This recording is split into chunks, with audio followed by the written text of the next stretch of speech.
Welcome to DarkWhispers AI, where truth drifts through fog and answers are swallowed by silence.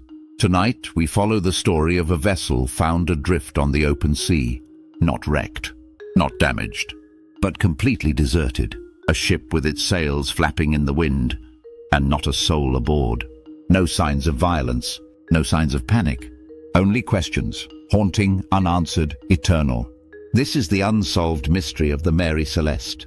The Mary Celeste set sail on November 7, 1872, from New York City, bound for Genoa, Italy. On board were 10 people: Captain Benjamin Briggs, a seasoned and respected sailor, his wife Sarah, their 2-year-old daughter Sophia, and a hand-picked crew of 7 men. The ship carried a cargo of 1,501 barrels of industrial alcohol, intended for commercial sale in Europe.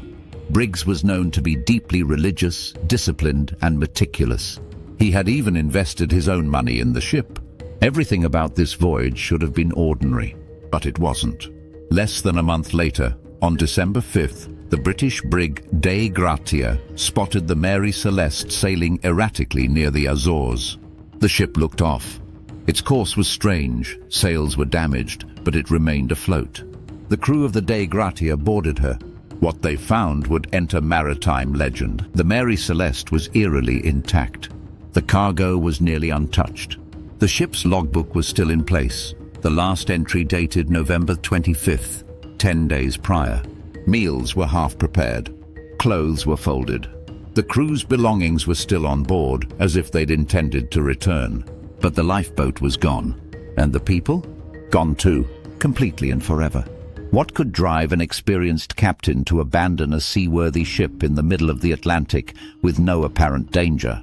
Theories began almost immediately. One of the first suggestions was alcohol vapor.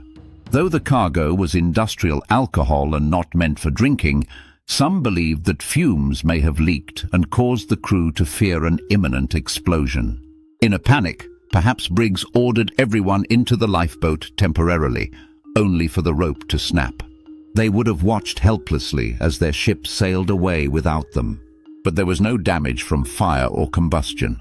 And would such a meticulous captain truly evacuate without verifying the danger? Others pointed to mutiny. Could the crew have turned on Briggs? But there was no blood, no weapons missing, no signs of a struggle. No one had a clear motive. And if the crew had murdered the captain and family, why abandon the ship? Then came piracy. But pirates take loot, and nothing of value was missing. Jewelry, navigation instruments, even the cargo remained. There were whispers of madness. Could tainted food or water have caused hallucinations? Perhaps scurvy, mold, or ergot poisoning? Yet the ship's food stores were fresh and intact. The crew had no recorded medical issues, and all of them vanishing at once. Unlikely. As more time passed, the story grew stranger. Captain Briggs had been a devout Christian and loving father. He had written to his mother just before departure, excited for the voyage. His decision-making was trusted. His crew had clean records. There was no sign of internal tension, no sign of mental instability, no known enemies. The legal hearings that followed only deepened the mystery. The salvage case in Gibraltar dragged on for months. Authorities suspected foul play, even by the crew of the Dei Gratia, who found the ship. But nothing could be proven. The judge ultimately awarded a fraction of the salvage reward, suggesting he believed the full story had not been told, but had no evidence to say otherwise. As the years went by, the Mary Celeste took on a new life as legend. Arthur Conan Doyle, creator of Sherlock Holmes, wrote a fictionalized version of the story, renaming the ship the Mary Celeste. His version included murder, fear, and sea monsters, and the public couldn't get enough. Fact and fiction blurred. Modern documentaries proposed new ideas: waterspouts, undersea earthquakes, even electromagnetic anomalies. And inevitably, the paranormal entered the conversation. Could something supernatural have happened aboard the Mary Celeste? A curse? An ancient sea spirit? Some theorized alien abduction, pointing to the complete disappearance of 10 people with no remains, no debris, and no message. Others turned to the ship itself. The Mary Celeste had a troubled past. Several previous owners lost money or had accidents. One captain even died during a voyage. After her ghostly discovery, the ship changed hands several times, each new owner falling into debt, ruin, or tragedy. By 1885, she was deliberately run aground off the coast of Haiti in an insurance scam and destroyed. Even in death, she left scandal in her wake.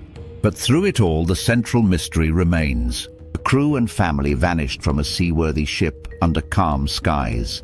No signs of foul play, no storm, no reason, and no trace ever found. Did they see something on the horizon? Hear something in the night? Feel something unnatural? The Mary Celeste drifts not only through history, but through the imagination. A riddle without a solution. A ghost ship with no ghosts, just absence. Total, eternal absence. Perhaps the scariest thing about this story is that there's nothing more to say. No twist, no confession, no final chapter. Just a ship floating silently on the ocean, waiting to be found. And when everyone was gone. What really happened aboard the Mary Celeste? Let us know your theory in the comments, and don't forget to subscribe to Dark Whispers AI, where the waves whisper truths we may never fully hear.